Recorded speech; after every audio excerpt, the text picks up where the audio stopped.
Okay, we're live, but we got to let it breathe just for a few moments while we bring in the whole family here. Make sure we got our Facebook crew with us tonight, and we're good. Welcome in, everybody, to the Huddle Up podcast, presented as always by Mile High Huddle, powered by Overtime Media. I am your host, Chad Jensen. With me, as always, my partner in crime. You know him, you love him, my fellow football priest. He is Zack Kelberman. Zack, it was interesting. Last night, of course, yesterday is really when the whole Jerry Jeudy Twitter thing story really blew up, even though the first tweet came the night after the night of, I should say, the Chiefs lost. But it really kind of the eye of the storm was centered on Wednesday. Last night, Demar Dotson, right tackle of the Denver Broncos, did a nice little appearance on Broncos Country Tonight on KOA Radio.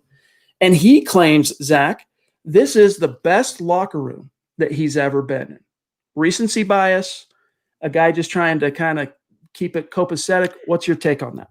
Well, I mean, he's known nothing but Tampa Bay. And historically, Chad, that franchise has been in shambles. It's been a lowly, basement-dwelling joke of a franchise, kind of like how the national establishment, the national media, is trying to paint the Broncos. Also, I think you're right in what you say about recency, because he knows he was cut by the Bucs, he was discarded by them, and he was picked up by the Broncos. So he's going to have a little more natural investment or natural loyalty toward Denver because they gave him a shot, and now he's a starting right tackle for an NFL team again. It's a good look for Fangio, and it kind of dispels some of the narratives out there. But I don't think one person's opinion, and him speaking for himself and his situation, kind of overshadows all else that we're seeing, including Jerry Jeudy's comments. I just want to, this video keeps trying to follow us around as I navigate here, but let me read the exact quote. He says, when you first get here, you don't know what to think. This is Demar Dotson quote. When you first get here, you don't know what to think because you don't really know anybody yet. So you have to take that time to really get adjusted. And then once I got here for a few weeks, I started being around the guys in the locker room and realized what type of guys they are. And it's been a tremendous locker room.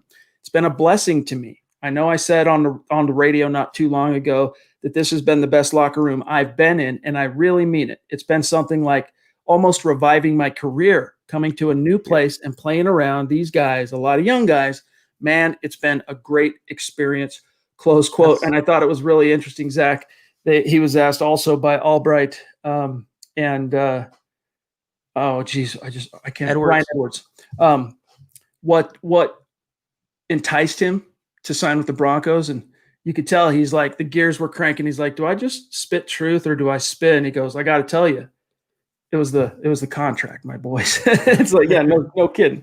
But anyway, right. He's on a 1 year, 2.7. He can make upwards of 2.7. That's his cap number this year. But I agree with you. It's more of a, what have you done for me lately type of thing. And the Broncos are the last team to have done for him lately.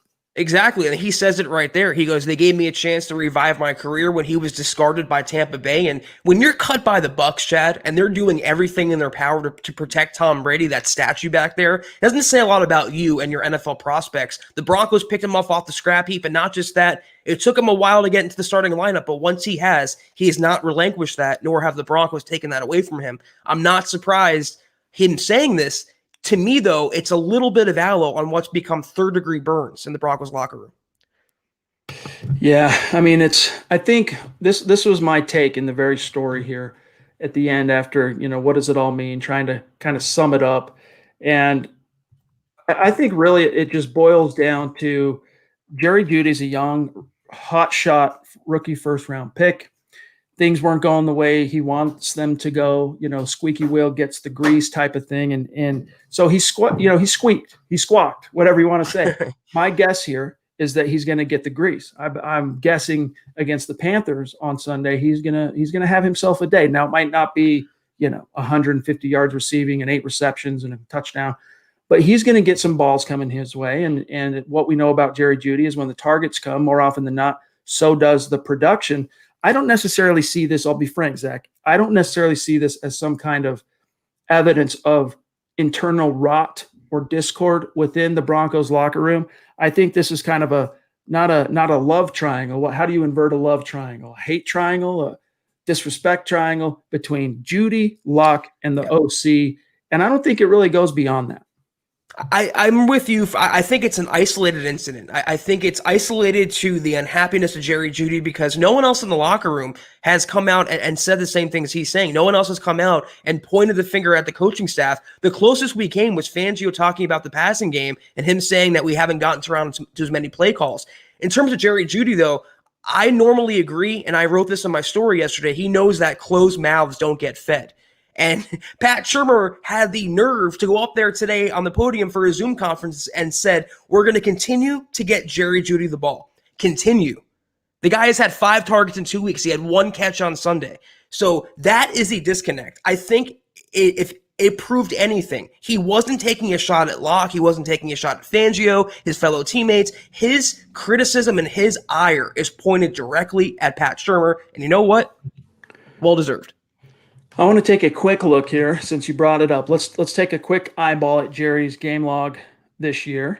And credit to him, he's been banged up a couple of times, but he hasn't missed a game. He's been there, he's been available for his team. Let's take a quick look here. So his peak up to this point came in weeks 8 and 9. In week 8 against the Chargers, the furious comeback, right? Drew Lock overcomes a 21-point deficit, and it's triumph.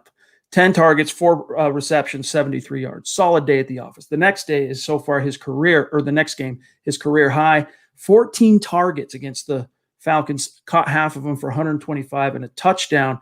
And then from there, Zach, it starts getting it just starts trickling, right? 8 targets, and then, of course, New Orleans, just throw that one out the window, and then 4 targets against the Chiefs. So, the production, it's trailing off. I can understand why he wants to be more featured in the offense, and that's why I think, there are things schematically. Like, obviously, it's on Drew Lock's. It's front of brain now for Drew. I need to get my first rounds. It's like Jerry's not just another receiver, right? Like when Jerry goes to Twitter and talks, people pay attention because he's your first round pick. So, Drew, get in the ball. And I think he will start kind of having more of a look for him, the squeaky wheel getting the grease. And I think that starts against the Panthers. And as we'll look at later on in tonight's show, there's going to be some opportunities there for Jeudy and to eat in week 14.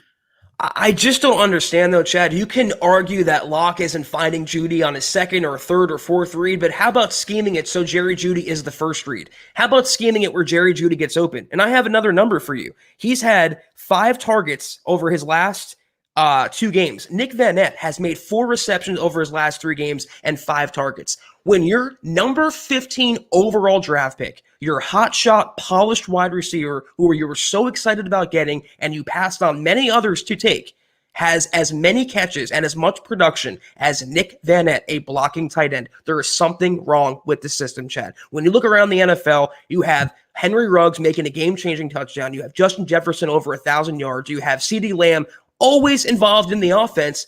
Why don't the Broncos do the same thing for Jerry Jeudy? Why don't they feature their rookie wide receiver? The difference, as I wrote today in my article, the tie goes to coaching. If it's Locke and Shurmur, the more the blame falls to me, more at Pat Shurmur's feet. And I was going to say one last thing, and then we got to grab matters of business and get to the mailbag here. But I was going to say is, what those other rookie first rounders have in common is an established quarterback, a veteran guy that has some experience. But then you look at Dallas. Right. You can't say that. Ever since Dak went down, it's just been a crap show in terms of the ups and downs that a CeeDee Lamb has had to kind of weather. And Kirk Cousins in Minnesota, is he that good, Chad? Is he elite? When Drew Lock is on, is he not – I'm going to get so much crap for this. Is he not comparable, though, to Kirk Cousins? He's not exactly Aaron Rodgers' Cousins, and yet Jefferson is still performing week in and week out. Gary Kubiak's out there in Minnesota, though. Again, it all comes down to coaching. Those teams also, including Dallas with Kellen Moore, they have better offensive minds at the controls than the Broncos do. All right, guys, we have so much to get to.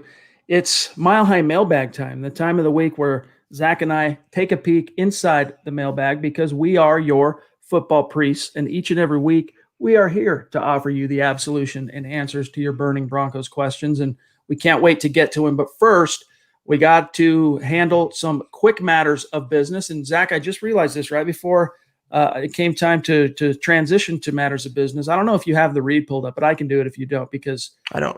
All right, I'll hurry and knock this out. We love sportsbetting.com so much. Let me count the ways. As I mentioned on last night's show, the proliferation of fantasy sports tied into betting. I mean, you got the FanDuels and the DraftKings. They've all gotten into digital betting, into that realm over the last couple of years as well. And it's just become a thing. But sports betting is where you want to hang your hat in terms of helping you to, make these games a little bit more interesting if you're of a mind to do that. But here's why. It's the no-brainer for sports fans. Sharp odds, low juice, right? They have their own in-house bookmakers. That means they're not pulling third-party odds from somebody else. These are coming from their own experts. Hassle-free bonuses that you can roll over after one time, as opposed to other sites out there, competitors, some of which I've named already tonight, that'll make you have to bet it 5 to 30 times before you can roll it over or access it or cash it out. And then the other key is anytime you're dealing with financial matters, if the rubber meets the road and you need to talk to someone, you want to actually be able to reach and talk to someone. And with sportsbetting.com, you get 24/7 live customer support, and it's always a real person in the United States. But here's the kicker, and where everyone needs to pay close attention. At sportsbetting.com right now, you can get a 100% risk-free week of sports betting all the way up to $1,000. And it's not just one bet, but it's all of your bets. And it works like this. You go into the week, you make your picks, you make your bets. If at the end of the week, your losses exceed your winnings, sportsbetting.com will cover them 100% of the difference, up to $1,000, and you can roll it over after one time. So head on over to sportsbetting.com/milehighhuddle. That is sportsbetting.com/milehighhuddle, and capitalize on a risk-free week of sports betting up to $1,000. All right, let me quickly here, gang, just go through quick shout out to follow the podcast on Twitter at HuddleUpPod, the main account at Mile High Huddle. My partner, Zack Kelberman, as you can see on the screen, at Kelberman NFL, myself at Chad and Jensen. And a gentle reminder, gang, to head on over to the merch store, huddleuppod.com, and get your swag on. 'Tis the season, right? Trying to come up with a good gift for that MHHer in your family, that hardcore Broncos fan. We humbly draw your attention to huddleuppod.com. You can get a football priest hat. There's t-shirts, there's mugs, there's face masks, as you can see on the screen here, which has been one of the top sellers this year for obvious reasons. And also like this mug, as you can see, the Huddle Up podcast. You can put in your office, or you can put it in your man cave, or whatever, a little memento, and also a drinking utensil receptacle, whatever you want to call it. So huddleuppod.com, get your swag on. It's another way to support what we're doing here at MHH. And also, if you're on Facebook, you want to support what we're doing here, go to the page, facebook.com/milehighhuddle. It's where we share all our contents, where we do our streams, everything. You'll see a big blue button that says become a supporter. Zach and I have huge plans for our Facebook supporters only in 2021. And by only, I mean, we're not going to stop what we're doing on the streams and the articles. That's not changing, but we're going to go above and beyond and start creating unique content that we're going to unveil and roll out, I should say, in 2021, specifically for our Facebook supporters. So if that's something you want to take a look at, Zach and I appreciate it. And if you're not in a position to do those things, it's all good. We're just happy to have you with us and in the stream or listening after the fact as a pod. We appreciate each and every one of you. We do ask that you do these three things because it's within the realm and the power of each one of you. Number one, subscribe. Number two, like this video, especially if you're with us live or watching it after the fact on YouTube or Facebook.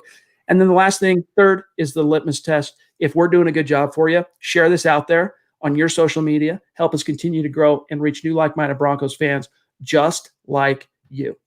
All right, John, let's see what we got here in my stream. I'm sitting at 6:04, so I'm going to grab this question. Whoop, there it is. Throw it back up there. Sorry, John, I canceled it out. From Steve Baumgartner, Vote Moose 80 on Twitter. Everyone knows Steven, been helping us out as well in the chat as a moderator. Good to see you, and we appreciate you, my friend. He says, Zach, hey, guys, been working the past couple of nights. Do you guys see us re-signing Dotson to be our swing tackle? Denver Broncos for life? State of being, baby. Great question. I kind of grasped at this a little bit today when I was writing up that article. I think the Broncos would be remiss if the cost of re-signing Dotson to, like, say, a 2-year deal where the first year is the only guaranteed portion, and if it's something like $5 to $6 million total value over 2 years, he's 35 now. He just turned 35. I think that would be a deal you take, Zach, as insurance in case Juwan James, knock on wood. Let's face it, you don't know on a year-to-year basis what you're going to get from him. Yeah, my knuckles are sore from knocking on that wood. And you know what, Chad? 2 years, 6 million, 5 million per. That's a no-brainer for Denver to make. This guy has been, for the most part, considering the right tackles of the past, a revelation in pass blocking and run blocking. Not perfect, but oh my God, so much better than Wilkinson, so much better than anything they've had at that spot in many years. I would certainly want to bring him back. You can't make him come back. Obviously, now his value is a little rehabbed. He might want to see what else is out there. Might want to score a bigger deal. Elway might lowball him. You never really know, but I would at least definitely float the offer. He likes Denver. He's comfortable, and he's been really good at right tackle. For what it's worth, let me give you guys some of the metrics here on DeMar Dotson. Of course, he didn't open the season as the starter at right tackle. That was Elijah Wilkinson, much to Zach and my chagrin and everyone else. But he took over somewhere toward the end of that first quarter of the season. And here's where he's at. He's given up to this point in the season, only 11 QB pressures all season long, which honestly is, as you said, compared to right tackles of the past, it's Eli phenomenal. gave it up in a half, so it's much better. 11 QB pressures. And here's the other key metric, Zach, no sacks. This cat has not relinquished a single sack all year. His overall grade, his cumulative grade from Pro Football Focus is 70.8. Now, that kind of puts him as an above. It's not like elite. The elite tackles in the league are in the high 80s to low 90s. And he's kind of at 70.8, a slightly above average tackle. So if you can go get him, re-signed, if you're John Elway, for even if you're paying him $3 million and it's a 2-year, $6 million deal and you're guaranteeing the first year, I think that's a deal you take just because you don't know what Juwan James is going to do next year. And look at that, 3 or even 5 year, $5 million per year. Compare that to Juwan James, what he's signing, Chad, where he's getting on the $54 million deal he signed. And here's another stat for you guys. It might blow your guys' minds. Drew Lock has not been sacked in 2 straight games. Previously, Lock took at least 1 sack in every game since week 1. On Garrett Bowles, a tremendous turnaround. He has a lot to do with it. They've gotten better play out of Reisner, better play out of Cushenberry. Glasgow's still up and down, but that right tackle spot, solidifying that, keeping Locke upright, or at least him not having to run for his life on every play, has made such a big difference. I would for sure see if Dotson wants to come back for next season. I saw a question here real quick, John, from Travis about the trustees. Hey, should we get new trustees? No one has control over that, my dog, except the trustees. Like, that's it. Those 3 people, they control, unless a judge were to come in.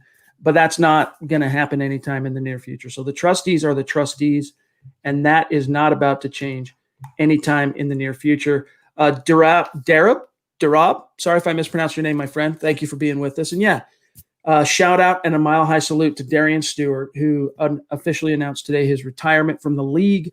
10 years in the league as a former college free agent, undrafted rookie guy from South Carolina. Went to the Rams first and then the Ravens, which is where he popped up on the radar of the Broncos. Broncos signed him to one of the great, value contracts of the John Elway era. Him and Pot Roast, Terrence Knighton, are probably the 2, mercenary, low-value contracts that ended up just out-kicking their coverage and paying huge dividends for John Elway. Big time player on the Super Bowl 50 defense, part of one of the founding members of the no-fly zone. And then, of course, he makes it to a Pro Bowl in 2016, gets that next contract and extension from the Broncos. And, it didn't end up working out well long-term for him in Denver, Zach. But for a guy that didn't even get drafted, this is, credit to a guy like Darian Stewart for carving himself out a career. Good career, and he won a title, but boy, did he go downhill fast, Chad, after that second contract. And he was such a liability in coverage. What will always stand out to me, and this is not anything super against Darian Stewart, the person, but 2017 against the Raiders, Johnny Holton literally smoked him in coverage. I will never forget. He was about 10 yards behind. He just he fell off fast. But you know what? As a run stuffer in the box, he was a good safety. And for a while with TJ Ward, that was some back end. Yep, he really did. And I think the overall change in scheme, and then once Aqib Talib left, and he held on for dear life and made a go of it in 2018. But Vic Fangio came in, and Elway's like, hey, we got Darian Stewart coming in on, I think it might have been the last year of his deal, and Fangio's like, no dice. We're going with Kareem Jackson. Mike Evans, bona fide superstar in our community. Love you, my friend. Happy holidays to you. Appreciate your support, and Thank you, your profile pic, still one of our faves. Who are the leaders, asks Mike, on offense when things get tough? Who has the most influence on others? Dalton Reisner. Dalton Reisner and Drew. Those are I think those are and Phil. Yeah. Phil Lindsay. That's the main leadership trio. But that is also, Zach, kind of being bolstered by Graham Glasgow. They all look up to him because he's a veteran. He's been average this year. I mean, as a prize free agent acquisition, he's kind of been an average right guard, banged up a lot so far this year. But what's your answer for Mike? Yeah, I think I'm with you there. Philip Lindsay for sure. Reisner, he's become a leader. And Locke, say what you want about him on the field, but he represents his guys in the locker room. He holds himself accountable. He says all the right things. So he's a leader on offense, as he should be. I was going to throw out there Garrett Bowles now that he's justified his contract or earned a new contract. I think he's a tenured member of a young offense, Chad. He's been there since 2017. I was going to throw out Tim Patrick, but that's kind of a micro level point of leadership. They have some younger players, but aside from Cortland Sutton, who's obviously out for the year, they don't really have that veteran, the Derek Wolfe of the offense, to step up when the going gets tough.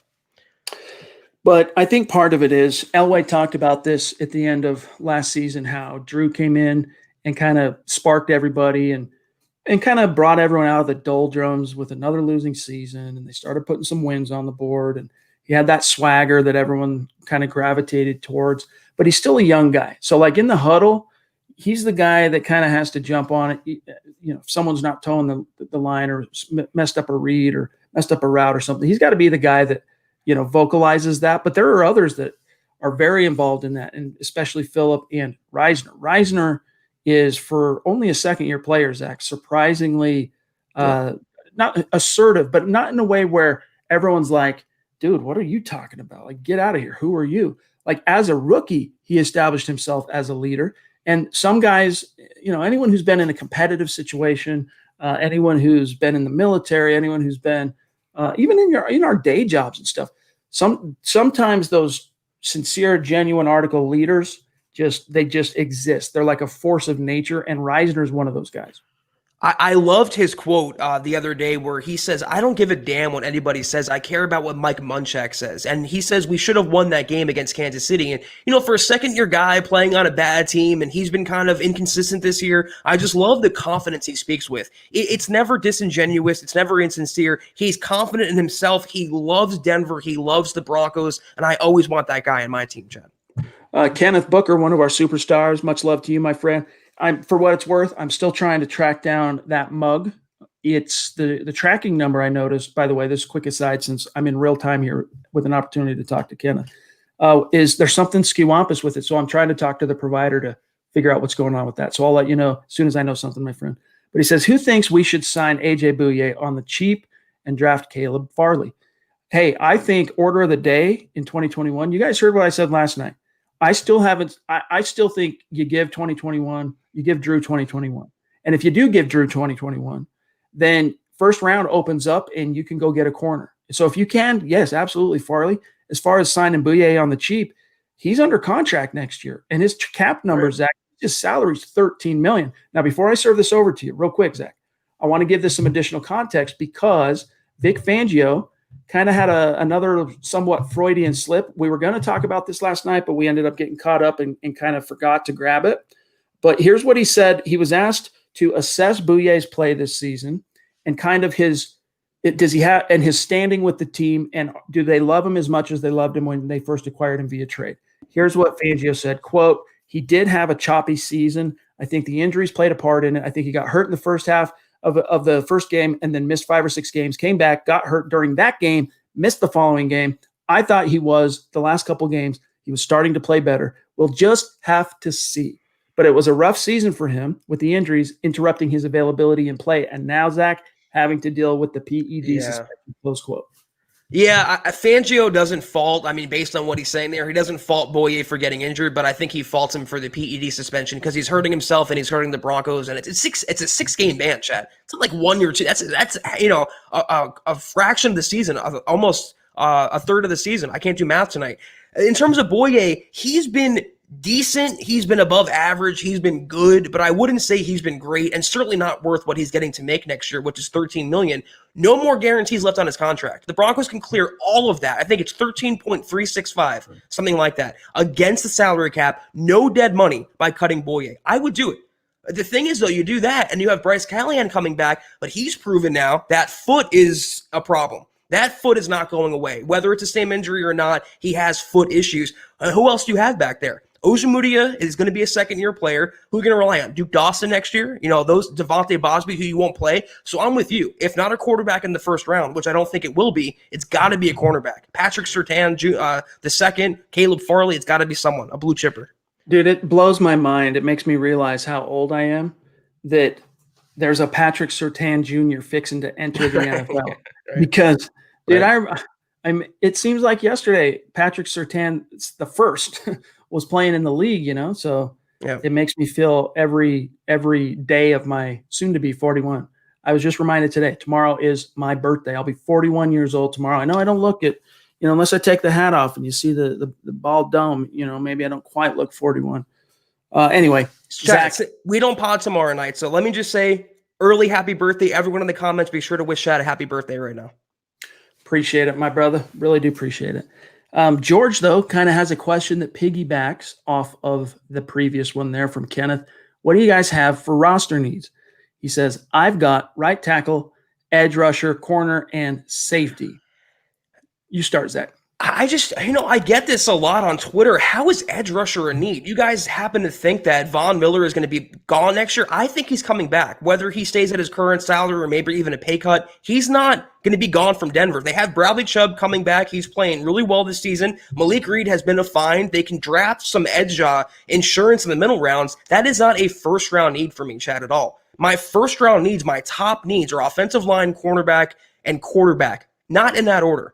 And you can throw in safety in there, but offensive line and corner, by far and away, the two biggest needs. I think the Broncos are pretty well, and thanks for the birthday wishes, gang. I think the interior is pretty well set up for the future because you got Reisner year 3 next year. You've got Cushenberry year 2. You've got, even if things don't pan out with Graham Glasgow, like let's say, 2021 is kind of a year similar to this one. I'm not looking at the contract right this second, but I'm pretty sure after the first 2 years, the Broncos have some wiggle room if they want to get out of that deal. And then you got Netani Muti, the 6th rounder drafted this year that you could, have some real potential there if he stays healthy. Like he was early day 2 caliber guard in this past draft that fell to the 6th round because of his injury jacket. So I think inside, and you always want depth. I'm not trying to poo-poo on the notion that O-line is a need because it is. But I'm looking at right tackle. Juwan James, who knows? Maybe next year, Zach, he returns and just balls out, doesn't miss a game, does it again the next year. And we forget about the fact that we had all this weird availability issues with Juwan James, but you can't count on that. And Dotson, even if you do get him re-signed, he's a short-term fix. And Elijah Wilkinson is not a tackle, and he's going to be a free agent after this year. So, I would say to answer the question, assuming Drew is given 2021, I'm going to say top needs are corner. I'm going to say right tackle, off-ball linebacker in that order. Micah Parsons would be great, wouldn't he? He's probably not going to fall at Denver, but he would be so dynamic in the Fangio defense. Muhammad, the MHH male model, appreciate that super chat or super sticker, I should say. That is interesting. Means a lot to us, my friend. Shout out to you. Thank you. All right, let's see what else we got here from Tom up there in Canada, the frozen tundra north of the 49th parallel. Much love to you, my friend, a true superstar in our community. Says, do you guys think Judy is a diva? No. I see him as a future nightmare. I don't think it matters who's at QB.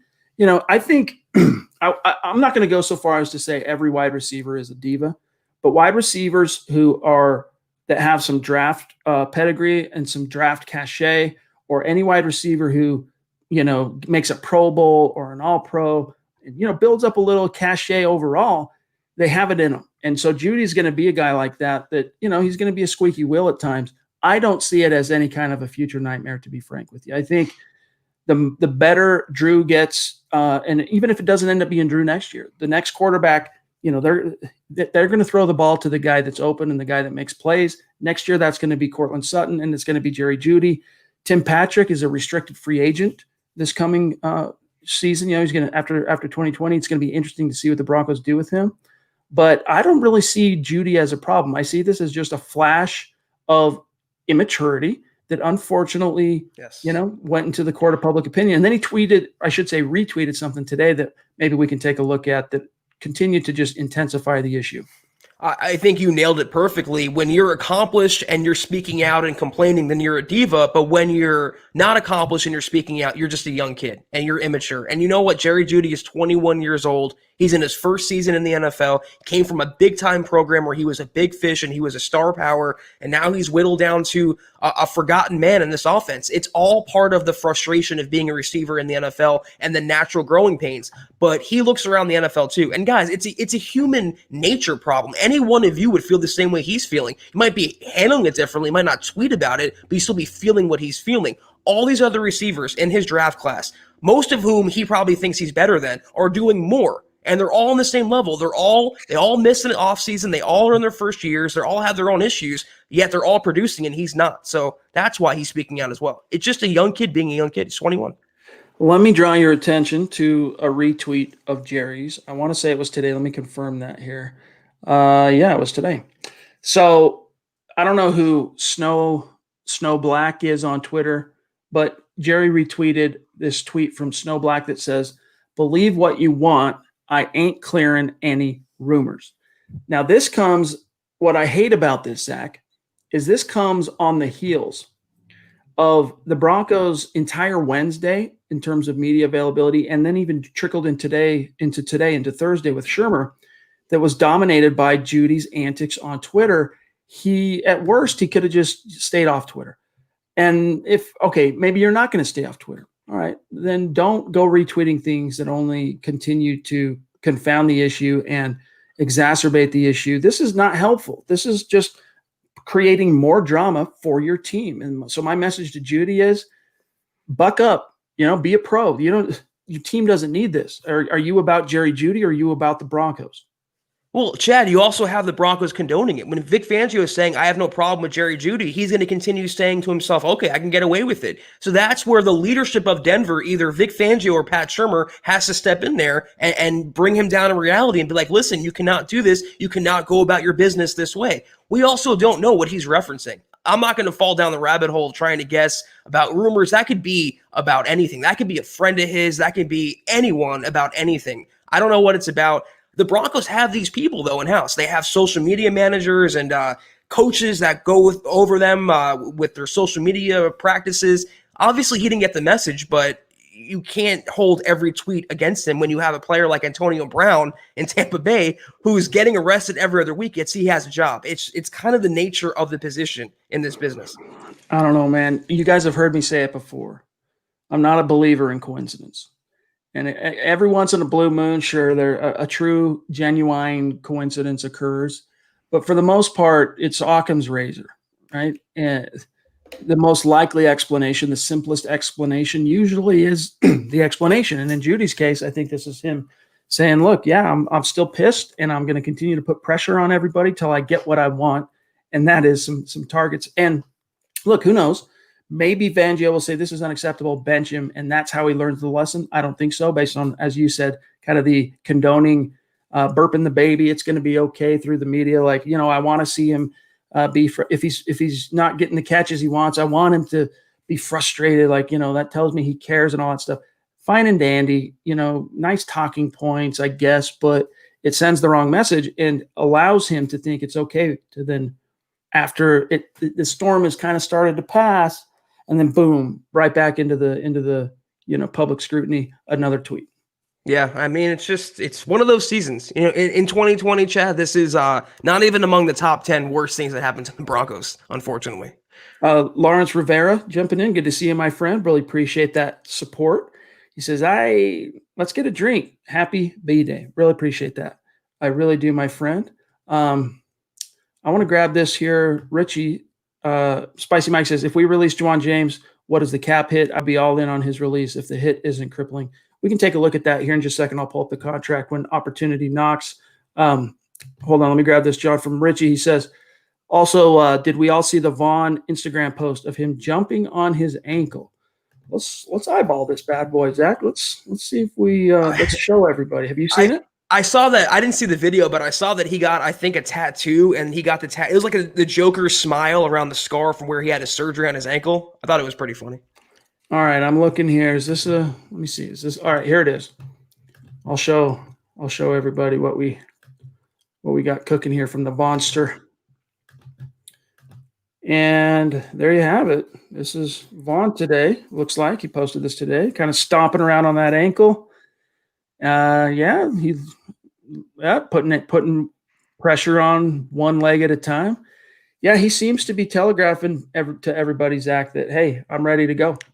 He's also, thinking about the future. He's thinking about preserving his contract. He's thinking about doing everything publicly to show he has leverage still, and the Broncos cannot make him restructure his deal. It's good for him. I'm glad he's recovering. Looked like he was dancing there and not doing anything football related, but still not coming back this year.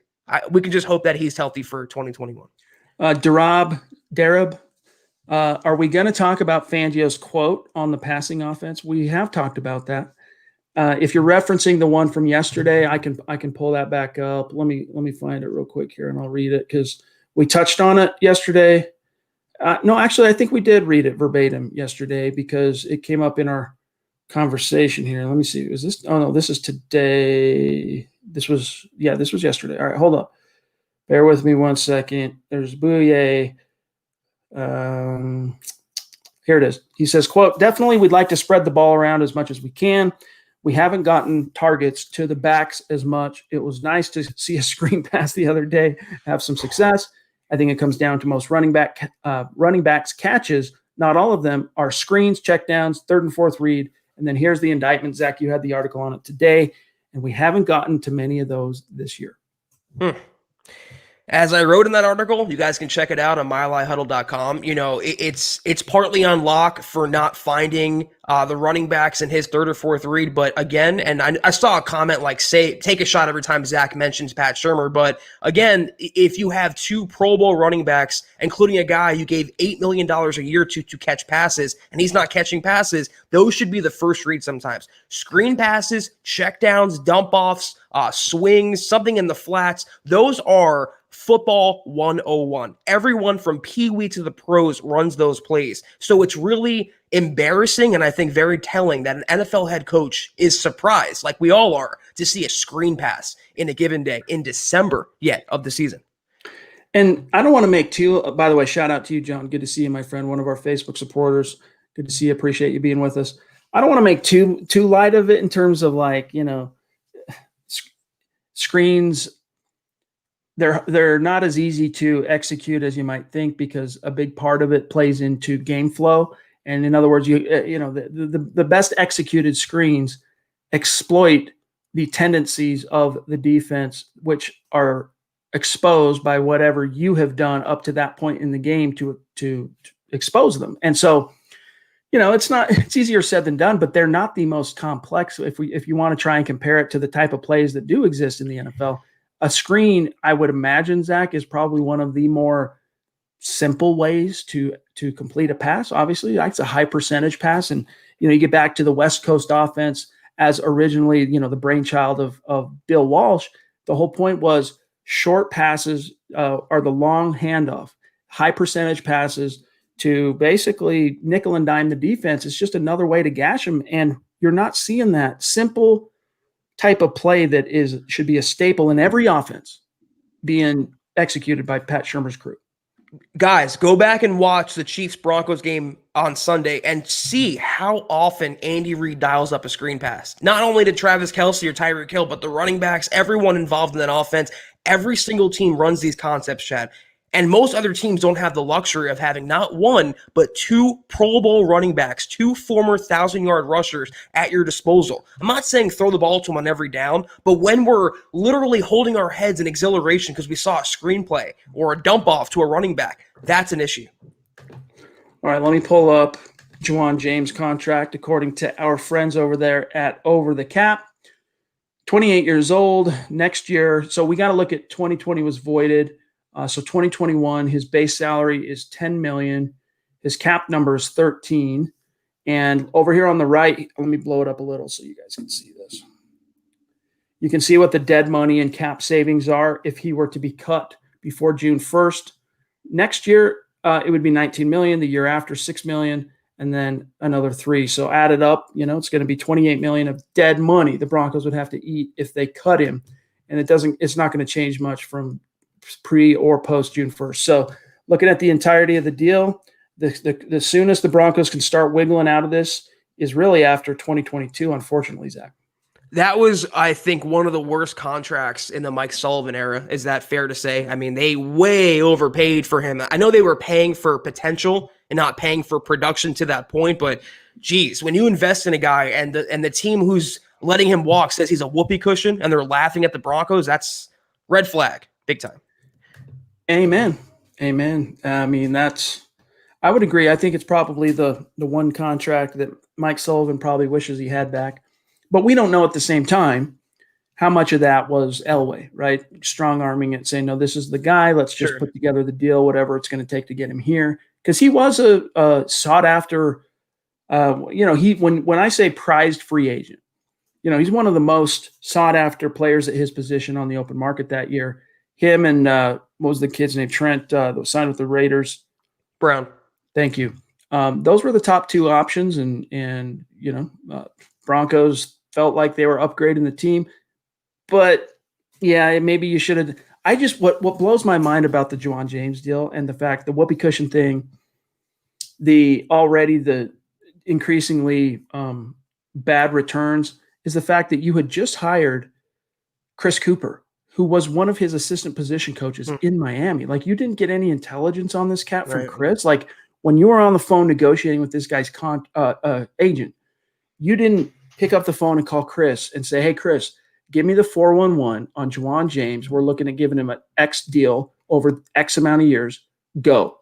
And if that call was made, what did Cooper say? I'd love to know. There's no way to be a fly on the wall in turn back time, but I'd love to know. Yeah, I just think, there's also, to be fair to Cooper, I guess there's no way to know that James would opt out or James would get hurt, but he's shown to be just, I think, very soft physically and emotionally and mentally. Juwan James, I don't think he has it. I think he's the lemon to end all lemons, Chad. He's a lime in the NFL. All right, we had a question since it is the Mile High Mailbag. We did receive a question on Twitter from Mark Newman that I want to get to here real quick. Let me pull it up on the share screen function here. This is from Mark Newman on Twitter. He says, I listen to the pod daily. Would you agree the Broncos need an offensive-minded head coach to bring Locke along? I say move on from Fangio and try to get Brian Daboll in the offseason. Thoughts? Zach, what would you say? I've been saying this since they hired Vance Joseph, since Gary Kubiak walked away. I wanted Kyle Shanahan. I wanted an offensive guy because that's the way the league is going. Most of the successful coaches in the NFL are on the offensive side. So, yes, you have to – if you hire a defensive guy, though, Chad, it can't be someone as stubborn as Fangio. I mean, Brian Flores is a defensive mind, but in Miami, they're playing good offensive ball. He gets involved in all 3 phases, though – everyone wants the Frank Reichs. Everyone wants the McVays and the Shanahans and all that. And there's only so many of them out there. But yes, when or if they do replace Fangio, probably after next season, it's got to be an offensive mind. It has to. All right, let's see what else we've got here, John. We're sitting at 43 minutes. No, we haven't gotten Terry. Good to see you, my friend. It's been a minute, and we just always love having Terry in the house up there in Canada, rocking the Smouse in the House designed Let Him Hate t-shirt. Good to see you, my friend. He says, happy birthday. Thank you. Hashtag state of being. Hashtag MHHUN. Love it. Really appreciate it, my friend. We've gotten quite a few questions. I don't know how many you've fielded, Zach, on Twitter about Carson Wentz. But I want to talk about it after we grab Dank Buds. No, go ahead, John. Let's grab Dank Buds. Another guy that we always love having him in the stream, and it's good to see him, my friend. Black metal. I'm really curious as a connoisseur of some metal, and more of a punk rock guy, more a hardcore, but as I do like some metal. I should say I like a lot of metal. Everyone's definitions of these different subgenres within metal kind of changes. I'm curious to know, Holler at me sometime, Dank Buds, what your definition, some of the bands in black metal. Howdy, fellas. Been gone for a minute, but never miss a cast. Just wanted to say, hey, my name is Damon, by the way, just to keep it easy. Damon. All right, cool. Damon, if you're on Twitter, make sure you reach out and connect with Zach and myself, and then we can keep the conversation going there. But I'd love to know the answers to some of these questions. Let me see here, Zach. Okay, so I don't have. I mean, here's a topic that was brought up. It's not exactly as a question here, but from Gaia University, I do think Carson Wentz can be fixed, but he's way too fragile. Sam Darnold looks completely lost. I would avoid both at all costs. That actually shares a brain 100% with myself. I don't want anything to do with Wentz or Darnold. In fact, if you're going to bring in anyone in 2021, I would maybe consider Matt Stafford. That's it. Otherwise, it's just a backup that's coming in to mentor, be a fail-safe for Drew Lock. And I'll say this again, I don't want Carson Wentz. I damn sure don't want Sam Darnold. No to USC quarterbacks. I don't want any reclamation projects. I don't want any guys you have to fix because, let's face it, the current Broncos coaching staff can't fix anyone. They can't fix a high schooler right now. The only veteran I'd be okay with the Broncos bringing in going that route would be Dak Prescott because he still has ceiling. His best ball could be ahead of him, and he is an elite quarterback, I think, at this business, proven every single season. Failing that, though, I'm still on the younger route. I'm still pining for the Broncos to either give Drew Lock 2021 or draft a guy, maybe in the first round, maybe in the second round, maybe in the sixth round, just more young blood at that position. That is the way to go in the NFL. You got to find your guy, develop your guy, and stick with your guy through the ups and the downs. I don't want Matt Stafford. I don't want Matt Ryan. I don't want someone else's leftovers. We went through that twice already. They had the right idea with Drew Lock. Continue on that path. Keep swinging until you connect on that home run. Yeah, that would be, again, my first approach is just giving Lock 2021 and then deciding next year, like and you'll know early because by that point you would get all of OTAs, you get the preseason, you get a full NFL calendar under his belt with Pat Shurmur, ostensibly. This is assuming Shurmur is kept. And then you decide, because I think it would reveal itself quite quickly within the first quarter, 2 quarters of the season. You'll know. Other than that, if the Broncos are of a mind, though, to reset or bring in a bona fide veteran, the only guy that I really want to I would consider is Matt Stafford. But it would just end up coming at a cost I frankly, Zach, don't want to contemplate. Let me grab this from Isaiah on Facebook. He says, hey, guys, happy birthday, Chad. Appreciate you. He says, my friend and I are thinking about starting a Broncos podcast. Any ideas for names? Ooh, well, by the way, you should do it. I mean, my advice to everybody out there is whatever you are passionate about. Maybe it's, 2.5 Men, the television show, or maybe it's, history, Civil War history, or it's space, NASA and stuff like whatever you're passionate about, music, whatever, start a podcast on it and just do it. Just go make it happen. Start today, do it now, because your passion, if you start something from passion and just because you're doing it for the pure joy and love of what you're doing, then it actually has the potential to grow into being a thing. Like MHH and blogging and the whole thing, for me, it started as something I just did for fun. It was just a passion project, and it became a thing because the universe served it up that way. It's like kids who want to learn how to play guitar and start a band because they want to be a rock star. If that's your first motivation, I'm telling you right now, the universe is going to keep it from you. But if you reverse that and just say, hey, look, we're going to do it because I want to do this because I love it. This is what I'm passionate about. Good things could come of it. And the universe kind of opens up. But you got any ideas for Isaiah, Zach, on a podcast? No, Chad, I'm admiring you right now. You're on your Tony Robbins-ish right now. I'm trying to think of something clever. I can't do it. I believe I pitched Mile High Insiders, though, to Luke and Nick. Yeah. So I'll let me think about that for a few days. Tune in on Sunday at halftime or after the fact, and I'll have a name for you. There you go. Yeah, holler back, dude. But by the way, again, Isaiah, you should definitely do it, my friend. All right, let me see here. That's a pretty good one. The Horsepower podcast. It's not bad. Yeah, there you go. Good idea there, Richie. All right, John is communicating to me. Let's grab this one real quick from George. Is Ojemudia and Bassie the corners of the future? I see them being able to be cornerback 2 and slot or nickel. Look, I think Ojemudia, first of all, he's a rookie, but he's gonna only continue to develop. And I think as a team, you should assume he's going to develop based on what you've seen this year. Because even though he got into the doghouse and had some tackling issues, he's more than held his own. And if Fangio sticks around, he's going to be a great fit. He is a great fit for Fangio. So I think Ojemudia has a place. Bassie is another darling of Fangio and Ed Donatel. And by the way, Donatel is back. They are expecting to have him. Good news. In Carolina. So those are two DBs the Broncos can count on, but not necessarily a number 1 and a number 2, right, Zach? Yeah, Ojemudia actually, first of all, I've been way more impressed this season than I thought I was going to be. I didn't think he was going to be a Langley or an Isaac Yiadom, but I was a little concerned with his draft pedigree, but he's impressed me for the most part. Once he cleans up his game and spends some time getting more reps in the NFL, I see him a lot like AJ Boye.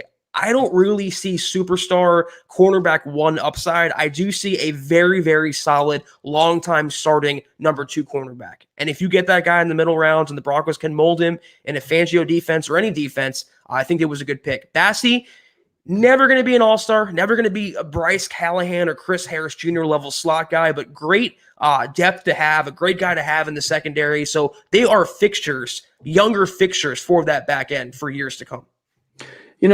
You never know how a college free agent or any young player for that matter is going to take shape in the league. I mean, if you would have asked me after 2011 about Chris Harris Jr., excuse me, frog in my throat, I would have said, yeah, man, this kid's got some potential as a nickel corner. And boy, did he. But he became and blossomed into much, much more than that. And I'm not saying that's what Bassie is going to be, but you just can't rule it out. The odds say he's going to be probably a scheme-dependent replacement level type DB. Right. And so if he's got the right coach that has a vision and a perfect niche for him in the scheme, like he does right now, then he might be able to build on that and blossom into something else. Matthew says here, hey, we touched on this yesterday, but Matthew might have not been with us. He said, did anyone hear what Shannon Sharp said about Locke? And he's not it. He's sorry. We need a quarterback. We did hear about that. We addressed it yesterday. Suffice to say, our overall take on that is simply that Shannon Sharp he's a hot take artist. That's what his job is at this stage. And, I don't really pay any attention to what he has to say. Could not care less what Skip Bayless, Shannon Sharp, Colin Coward, Nick Wright, Adam Rank have to say. Could not care less. All right, let me see here. The stream just did a jump on me. Bear with me for a second. Before let me just so I don't forget. Christy, shout out to you. Give our best to your daughter who's trying to overcome a situation. I don't want to share anything that you might not want out there. I know you put it on Twitter stuff, but still. So give her a shout out from Chad and Zach and some well wishes to get her through her recovery. Yes. Thank you, Christy. All right, John, throw that up, my friend. Let me see here. I don't know where it went. There it is. Tom, how about a linebacker that can cover in space? Thank you for the super chat, Tom. Yeah, that would be nice. It's really interesting to me, Zach, to hear Vic say on Wednesday that Alexander Johnson is good against the run. We know that, but also in coverage. I'm not sure he's good in coverage. To me, he's just really slow, lumbering. He's not it in terms of coverage. That's something that they definitely are lacking in the linebacker core. Remember when a few weeks ago, someone asked Fangio to name the Broncos potential Pro Bowlers, and one of his names was Graham Glasgow? I think enough said. When he likes a certain player, he will go way over and above with praise and I think inaccurate analysis. Alexander Johnson is a great two-down linebacker. He's a great emotional presence, a great leader, but he's very below average in coverage. And a linebacker that can cover in space, I have not seen it yet in my time on the Broncos beat. That is going on a half decade now. I have not witnessed a true three-down inside linebacker on the Broncos. They have to get that guy sooner and not later. I think Brandon Marshall in his prime, circa 14 through 16, was the last guy that approached that, and Danny T. And you came right on the heels of that. Yeah. So I concur. Nothing Don wants but to know. Yes. Hey, Chad, Zach, did you see Pat Shurmur's presser today? What are your thoughts? Don, you're going to have to be more specific. Yes, we did. I thought it was a mostly unremarkable presser. He did, of course, he kind of had to address the Jerry Jeudy thing, and we can read what he said here. But you'll have to be a little bit more specific, Don. Yeah. Let us know. Let me see if I can find this real quick here. If it jumps out, because it was kind of, okay, here we go. I'll show you guys probably what Don is talking about here. Let me pull it up so we can all follow along real quick, and we're starting to wind down. On rookie wideouts, kind of struggling across the league, if it's because of the lack of preseason reps, and then tied it in specifically to Jerry Jeudy's kind of Twitter antics. Here's Pat Shurmur, quote, "Well, there's no question. I think we've discussed it in this setting a bunch of times, but this year's rookies really got cheated in terms of their development. With regard to Jerry, he's out there competing. There were probably a couple other times when he could have gotten the ball the other night. I think sometimes it comes in bunches. I feel as though he wants to make an impact on the game. He's out there competing, and it makes sense to throw him the ball, and we're going to continue to do that. Unfortunately, he didn't get as many targets as maybe he would have liked, but then as we go through this, just stay consistent, keep fighting, and that'll come your way." But I think the first part of the question, it's something to be considered as far as what the pandemic did for rookies. I think when you don't have the developmental piece, especially for a rookie, it's hard. That's why I think you see some of the teams that are established with older players that are probably grooving a little better this year than teams that are trying to develop the young ones as we go here. Close quote. So kind of a convenient excuse for Pat there, making his own holes in the boat. Diarrhea mouth. And it doesn't even hold water what he was saying, because you look around the NFL landscape, like I mentioned multiple times now, every rookie receiver is on the same level playing field as Jerry Jeudy. They all lost the same reps. They all had a truncated training camp and no preseason. Yet you look around, Jefferson, Ruggs, CeeDee Lamb, even T. Higgins is doing better and producing more on a weekly basis than someone like Jerry Jeudy, who we thought was the wide receiver one in this draft class. No matter how Pat Shurmur wants to spin it, he's not doing his job to task getting Jerry Jeudy involved. Kenneth says, excuse me, Locke never looks at the running backs.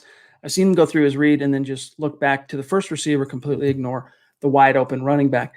And that's why, Zach, and it's totally true, the slip from Fangio yesterday, which was inadvertent, it truly was a Freudian slip. It was an indictment on his coordinator, and it wasn't good for his quarterback either, because to get to the running back, the point that Fangio was trying to make is it's usually the dump off. Now, sometimes there are designed routes that running backs run, outlets, screens. Sometimes they'll be split out wide and run a route. But for the most part, when a running back does catch a pass, it's usually because the quarterback went through his entire progression and had to throw the outlet, right? Had to throw the check down. And we're just not seeing Drew do that. And that's just another area that he really needs to improve down the stretch here. Yeah, for sure. I mean, part of this is definitely on Locke for locking onto his first read and not looking or scanning the field for his other reads. But you look at Melvin Gordon's numbers when he has 21 catches, Chad, in 11 games. I mean, what did you sign him for? He was the better receiving back than stone-handed Phillip Lindsay, and you're not throwing him the ball. I understand going through his reads, and that's on Locke, but when you're not dialing up design plays to get Phillip Lindsay, arguably your most explosive player, the ball, or Melvin Gordon, arguably or indisputably the best pass catcher among the running backs, there is a problem there, no matter what he says. Shout out to you, Spicy Mike. We do appreciate you out there in California supporting the pod. It does mean a lot to us. Now, Joshua wants to know here, what are the keys to the game against the Panthers and to the Broncos? What do they need to do to get a win?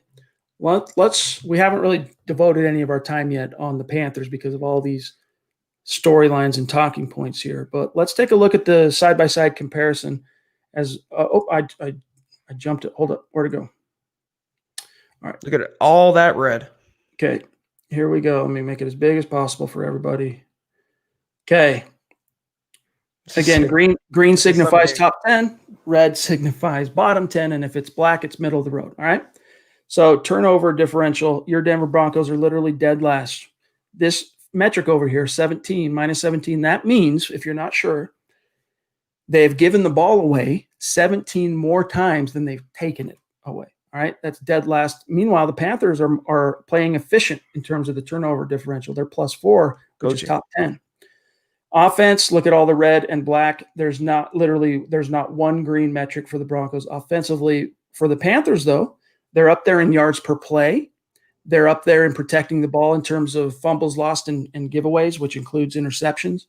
And that's it. But if you look here, Zach, red zone, they suck. They're one of the worst teams in the league in the red zone, and they're not good on third down, which plays into the Broncos' hands defensively. Yeah, but look at the Broncos, it's so crazy because on defense, it's all green there. They're among the best in those categories. And to win on offense at this level, you got to be good on third downs to keep the chains moving. Got to be good in the red zone to convert touchdowns, and the Broncos were neither. You look at those numbers, though, Chad, and with all the talent they have, even without Courtland Sutton, even with this weird season, that red shouldn't be there. It should be at least black. It's ugly, man. And, look, we can sit and make excuses all we want about the offseason. And I think it's a legitimate explanation for why the Broncos have failed to launch offensively in 2020. But at the end of the day, you have to decide whether or not it's a viable enough excuse to justify this, right? And that's why, John Elway's got a tough decision to make when this season finally comes to an end, because this ain't good. This is bad. And Pat Shurmur was supposed to be the answer to develop Locke, to take him to the next level. And it's actually gone the other way in terms of just the metrics, right? Throw away the all-22 film and some of the things we've seen from Locke where he's shown regression at times. This is just bad. I mean, you're 25th in net yards, all right? You're you're 31st in points per game. 31st. You're averaging not even 19 points per game. Rushing, you're close to the top 10. Like, this is the only thing, and this is why when Dalton Reisner said, hey, our identity is we're a rushing team, we're the ground and pound. It's not quite there where you can say that's the identity, but it's the closest thing approximating an identity, Zach, where they're averaging 119 yards per game on the ground, which is good for 12. And you know what the sad part is? It's Pat Shurmur, despite the Broncos, obviously, which we all knew months ago, not just weeks ago, months ago, they were a run-first team. He will dial up 50 or 45 lock passes, and yet they're still ranking among the bottom in passing. It's crazy how ineffective the Broncos offense has become under Pat Shurmur. And yes, I'll say this for the billionth time, Drew Lock and the Broncos quarterbacks are complicit in that. But Chad, when it rolls uphill to the top, and when you really have to search for who is at fault here, when you have the guy leading this charade, calling the plays, designing the game plans, putting the players on the field, that's unacceptable, those rankings. Here's one other area that is slightly encouraging. The Broncos aren't giving up a lot of sacks. Drew Lock is still a pretty hard quarterback to sack, despite the fact that he very evidently is still struggling to read the blitz, like when the blitz comes. So this is a credit in part to Drew. It's a credit in part to the O-line, especially Garrett Bowles. But the fact that they've only given up 24 sacks is a modest moral victory for this team. But I want to answer the question. How do you attack the Panthers? All right. Teddy Bridgewater has never been a quarterback that plays fast and loose with the ball. He protects that thing, and these metrics prove that, right? There's only 10 interceptions thrown this year by the Panthers and only 3 lost fumbles. So if you want to get to Teddy Bridgewater, though, first things first, you have to shut down the running game. And I think the Broncos have a good chance of doing that with Shelby Harris kind of getting his legs back underneath him. That would be the first order of the day. And Christian McCaffrey, not playing right today, he's out. Right. Yeah, Mike Davis is the backup, but obviously you go from McCaffrey to him, and it's a big downturn. But who do they have up front, though, Chad? Who's protecting Bridgewater? That would be Matt Paradis. So it's the first game against him, and you got to get to the quarterback. He's going to try to make plays outside the pocket. They have so much speed on offense. I'm not sure about the CV list. A couple players were on there a few days ago. I'm not sure of their status, but Curtis Samuel, who I witnessed up close in Panthers training camp, DJ Moore, they can do some damage, and Bridgewater can run. If they allow plays to break down the field, they can get burned. Do not take this Panthers offense, even without McCaffrey, lightly. All right, so let's look at the defense real quick. Your Denver Broncos, top 10 in yards per play. They are the number 8 passing defense, which is encouraging. And let's take another look here. Sacks, they're still top 10, 32 sacks, which, you know what, that's an achievement. Yeah. You don't have Vaughn, you don't have Casey. that's an achievement, and it's a credit to Fangio. It's a credit to Bradley Chubb. It's a credit to Malik.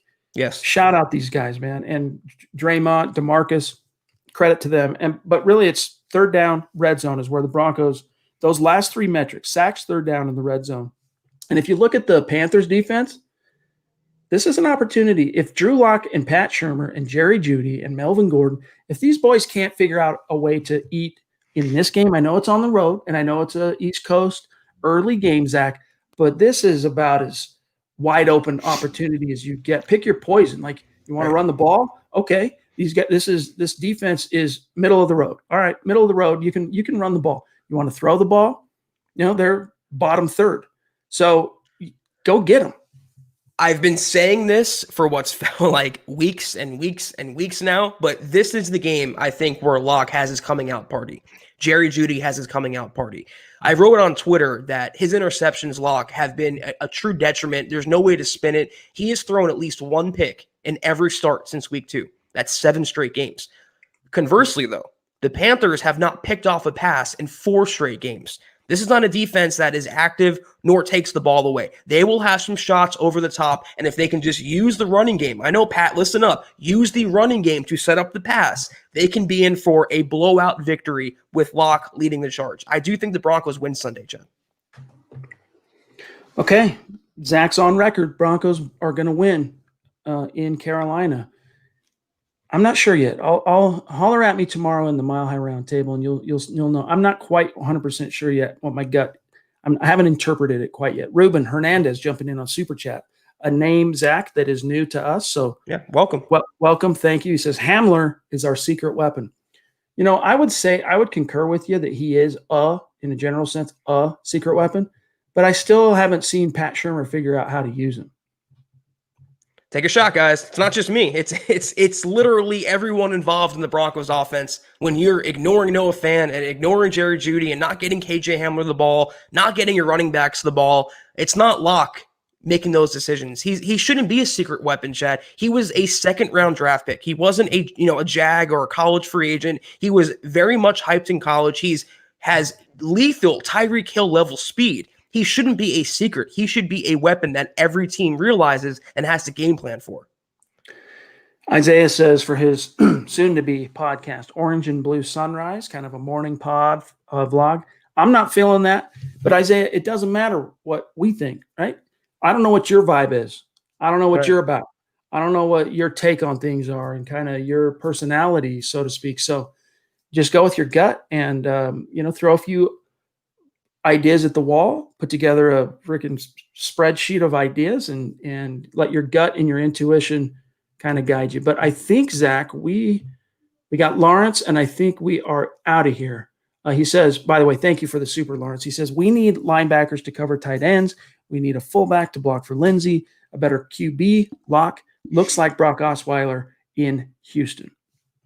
You had a fullback. You traded him for what? A 7th-round pick in 2022? You had one of the best fullbacks in the league. But, yeah, I mean, you got to have that 3-down guy. You got to cover tight ends. And Fangio, though, Chad, as we've said since last year, he doesn't prioritize that. He thinks that A.J. Johnson is a true 3-down guy. And until that mindset changes, you're not going to see that dynamic player, unfortunately. Shout out to Jerry, one of our Facebook supporters. He says, I thought about Isaac Yiadom today and immediately thought, please let him be signed somewhere already. Yeah, Yiadom, in case you guys missed it, he's having a really good year over in New York. And so it just looks like, it's another classic case of just not the right fit. I don't know, but he's playing well. And I've talked to a few people in Giants media about Yiadom just over the last week. And all the vibe and buzz on him is positive for the Giants.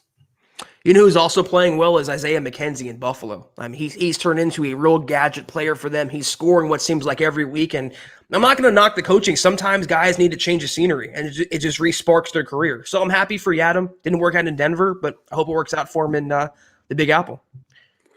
All right, gang. I think that's going to do it for tonight's pod. We appreciate each and every one of you for giving us some of your time, and those of you who have contributed to the conversation. Shout out to Black Knight over on Twitch. Good to see you, my friend. He says, yep, leave it to our OC to not know how to use our weapons to the best of his abilities. Up. Is that a Shermer criticism? Up. Can't say that. Starting tackle for the Philadelphia Eagles, Jason Peters says, "This is plenty of talent. There's plenty of talent on this team. It's on the coaching." Shout out to you, Jason. Appreciate you, my friend. All right, guys, we really do gotta dip on out of here. So, as we part ways with you, a reminder to follow the podcast on Twitter that we can keep the conversation going. On Twitter at Huddle Up Pod, the main account at Mile High Huddle. My partner Zack Kelberman at Kelberman NFL. Myself at Chad N. Jensen. Our producer at John K. MHH. Another thing, keep the conversation going at milehighhuddle.com. You heard us say it last night. I know some of you weren't there, so here I'm going to repeat it. Zach and I are kicking it on milehighhuddle.com all day long. Sure, we check Twitter. Sure, we check our email. Sure, we check Facebook. We check Instagram. But where we're living all day long is at milehighhuddle.com. We're publishing articles. We're engaging with the comments. And so many of you have gone there and are commenting. And we want your takes. We want your insights. We want your opinions on these core issues. Any article that we publish, we want to know what you think. And that's why you got to go to the site itself, milehighhuddle.com. When you read the article, don't just X out. Leave a comment. We want to know what your takes are. And you'll get replies from myself. You'll get replies from Zach. It's another way to keep the conversation going. So do that. Check out huddleuppod.com. Get your swag on. Facebook supporters, if you want to support the cause, go to the page, click the big blue button. And before you dip on out of here, don't forget to like this video and share it out there. Zach, we're done for the week. So have a great weekend, my brother. And I guess Sunday, halftime, we'll be coming to everybody live for the rapid reaction and then the gut reaction. And be sure, guys, tomorrow we'll be dropping our Mile High Roundtable predictions and preview and score forecast for Sunday's game. I personally think the Broncos will win this game, but stay tuned tomorrow for what Chad and the rest of the staff have to say.